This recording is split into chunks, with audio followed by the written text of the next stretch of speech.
we are talking to Priyank Sukhija. A lot of people in Bombay may not know him, but this man's a legend in Delhi. Just talk us through your journey and where you came from. First one I did was right out of my college. It was an Indian restaurant, Lazeez Affair. We started with that. My family was into law. They had a little bit of confidence in me that I couldn't study any further.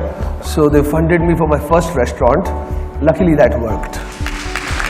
So I think your first taste was this legendary place which is still operational. It's been called RPM. RPM. How long has that been running? RPM we started in 2001 probably. That's nice. Delhi's longest running bar. It's a small place, very popular with the youngsters still. That was my second place which I opened after Lazeez. The only problem with franchising for me is the amount of face time you have to give to the principal.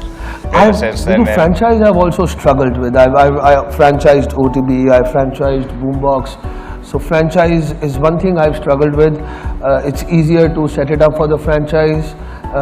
They are investing definitely, but they do not, I don't think so. Nobody except you can give that respect to your brand.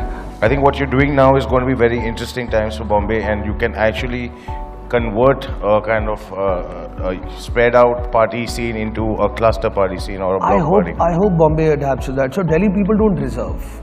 Yeah.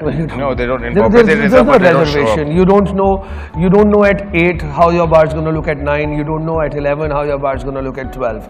So because of these clusters, there's a lot of party hopping in Delhi. One of the interesting questions is how do you promise these investors returns?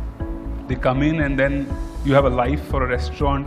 I'm guessing some of the restaurants last a long time, others may have a shorter life.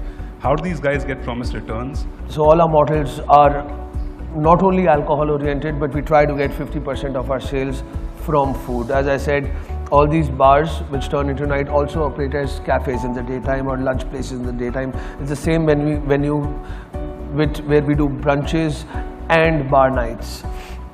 Also, I do not go for standalone locations, and I take clubbers.